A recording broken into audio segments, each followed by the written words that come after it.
بصوا بقى، لو جربت طريقة الفطير المشلتت ديت بالطريقة ديت مش هتعملي غيرها تاني. طري ومرق وهش وجميل وحلو حلاوة. يا صباح الخير والورد والفل والياسمين على احلى اغلى متابعين. ازيكم يا حلوين؟ اتمنى تكونوا بخير وصحة وسعادة وراحة بال. صباحكم زي اللبن الحليب. النهارده بقى البنات طلبوا مني اعمل لهم الفطير المشلتت، قلت لهم من عينيا الاتنين، حاجه اقتصاديه، ولا لحمه ولا فراخ ولا سمك ولا اي حاجه. وكمان بقالي كتير بصراحه ما عملتوش، فقلت خلاص اعمله لهم النهارده. قبل ما ابدا الفيديو يلا بقى نصلي على النبي كده يا حبايبي، وحطوا لايك للفيديو وانزلوا اعملوا اشتراك في القناه. بصوا معايا هنا اللهم صل على النبي 2 كيلو من الدقيق، وحطيت عليهم معلقتين كبار من الملح، وكمان حطيت 4 معالق كبار من السكر. دوبتهم في نص لتر ميه دافيه، وابدا اعجن شويه بشويه. الفطير ما بيتحطلوش بيكنج باودر ولا بيتحطله فانيليا ولا بيتحطله اي حاجه، الملح والسكر والميه الدافيه هي ديت احسن عجينه للفطير. هتنكي تعجني كده شويه لمده 10 دقايق. بصوا لحد ما تبقى العجينه ناعمة معاكي. وكمان انا عايزة العجينة تبقى معاكي يعني بتشبط كده في الايد، ما تبقاش عجينة ناشفة، تبقى العجينة طرية، وتبصي كده لايديكي تلاقيها يعني ماسكة فيها. تحس ان الحلة بتتحرك وانت بصوا اهي. العجينة بتلزق في ايديكي، يعني ما انتش عارفة تشيلي ايديكي من العجينة. طبعا فاضله دقيقتين كده عجنه كمان شوية، وبعد كده بتشبط زي كده. بصوا ديت عجينة الفطير علشان يبقى طري معاكي ويديك النتيجة كويسة. واهم حاجة طبعا سبته دلوقتي لمدة ساعة، غطيته وسبته لمدة ساعة. بعد كده بقى جبت الصينية دي دهنتها بالزيت، وكورت الفطير بالحجم اللي انتوا شايفينه ده. ال2 كيلو دقيق هيعملوا معايا 4 فطيرتين كبار بالحجم اللي انتوا شفتوه في اول الفيديو. بصوا العجينة ناعمة ازاي وجميلة وطرية، وكمان بدهن وشه كده من الزيت وبغطيه كده بقماشة. بعد كده هجيب السمنه بتاعتي اهو. معايا هنا معلقتين من القشطه البلدي، وكمان معايا كوبايه من السمنه. هسيح الاتنين كده مع بعض على البوتاجاز. طبعا اساس الفطير لازم يغرق في السمنه عشان يبقى مورق معاكي كده وهش ويطلع معاكي طبقات كده جميل وحلو. لازم تتوصي بيه بالسمنه بتاعته. طبعا لو عندك سمنه بلدي حطي. انا بعمل بنص الكميه، نص كوبايه من السمنه البلدي، وكمان كوبايه من السمنه النباتين العاديه. بعد كده بقى بصوا، ما انا خلصت اول فطيره اهوت، وهبدا بقى اوريكم دلوقتي هعمل الفطير ازاي. طبعا الفطير بعد ما كورته وشفتوه كده سبته لمده ساعه الا ربع. تعالوا بينا بقى يلا نبطط الفطير مع بعض. طبعا انا بفرد الفطير على زيت، حطيت اهوت شويه كده من الزيت حوالي معلقه، وبفرده كده على الصينيه. وعندي صينيه الملامين ديت هبطط عليها.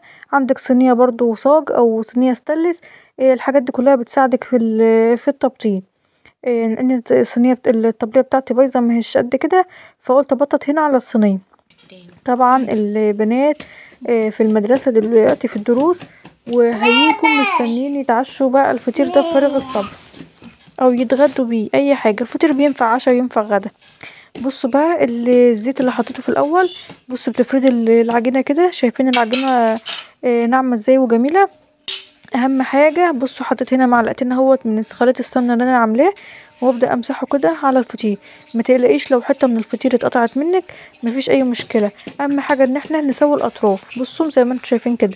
اهم حاجه بصوا العجينه رقيقه ازاي، اهم حاجه الرقيه دي. ونجيب الطرف ده نتنيه ونحط سمنه، وبعد كده نجيب الطرف التاني زي ما انتم شفتوا كده التطبيقه بتاعته ونحط سمنه، وبعدين نجيب الربع ده كده، وبعدين نجيب الربع التاني كده اهو.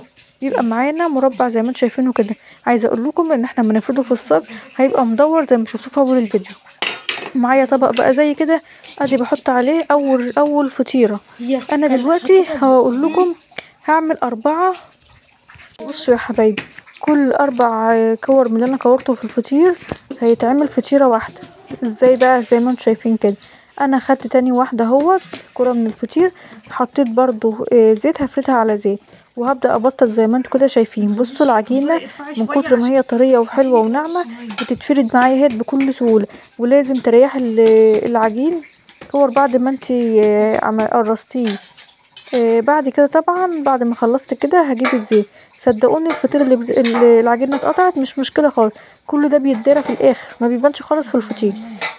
بعد كده جبت بقى ديت الفطيره اللي انا كنت مبططاها ولميها على ظهرها كده بحطها. وببدأ احطها برضو ادهن سمنة، وبعد كده اتني اهوت الطرف ده وافرد سمنة كده زي ما انتم شايفين، وبعد كده بقى اجيب الطرف التاني اهوت على الطرف ده، وببدأ اغطي كده الم الحروف كده على بعضها اهوت علشان ما يبقاش ايه طرف يسيب الطرف يبقى جوه الفطيرة. وبدهن برضو سمنة كل تانية بحط سمنة، بجيب الطرف بقى التالت كده عليها، وبحاول برضو ايه اشد الحروف كده عشان تبقى ايه متغطية. بصوا اغطيها بالشكل ده. بصوا العجينة طرية خالص معايا، بتتشد بكل سهولة. انا كده عملت 2. برضو بحطها بقى كده في الطبق علشان افرد التالتة، واما افرد التالتة احط فيها ال2 دولت اللي انا عملتهم. عايزه اقول لكم ان هو بيبقى ايه مورق بطبقات. جربوا الطريقه ديت ان شاء الله هتعجبكم، ما انتوش هتعملوا الفطير الا بالطريقه دي. بعد كده ادي التالتة هي جت معايا كانت صغيره شويه، بس انتي بقى ايه ما فيش مشكله برضو، احنا قلنا بقى وهي مقطوعه هي مش مشكله.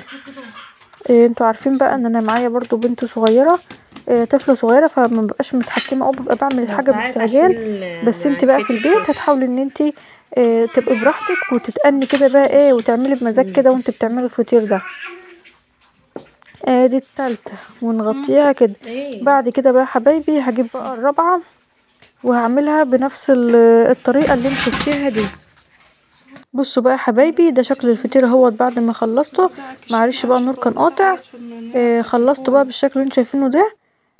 بعد كده هسيبه لمدة نص ساعة، وبعد كده طبعا هغطيه عشان ما يوش وما يقشفش مني.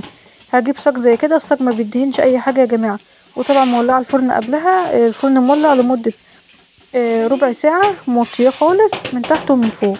هنا بقى هفرد الفطيرة بتاعتي، هي هتبقى فطيرة كبيرة زي ما انتوا شايفينها كده.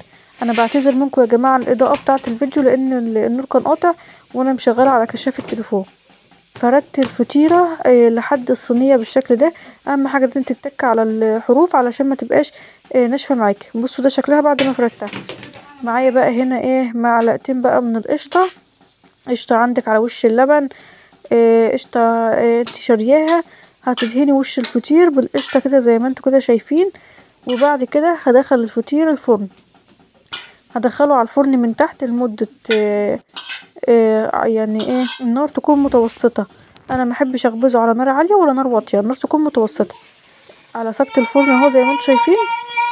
هو دلوقتي بقى في الفرن 10 دقايق.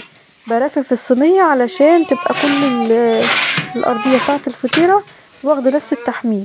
بصوا بقى اتنفخت وبقت عاملة ازاي، وانا لا حاطه لا بيكنج باودر ولا حاطه اي حاجة، بس السمنة هي اللي بتخليه مورق بالشكل ده. هنا بقى فردت واحدة تانية وقلت احطها فوق علشان ايه اكسب وقت والصينية تدخل تسخن برضه. ادي شكلها اهوت بعد ما اتخبزت. بصوا شكله عامل ازاي من تحت ولا شكله من فوق ولا ريحته، والله قلب الشقة كلها. جربي الطريقة دي ومش هتعملي الا بطريقتي بعد كده. وده شكلها اهو. التانية ديت هنزلها بقى من تحت، كان خدت التحميرة ديت وهنزلها على الارضية من تحت. هي لسه لقيت ارضيتها محتاجة شوية فانا هنزلها شوية تحت.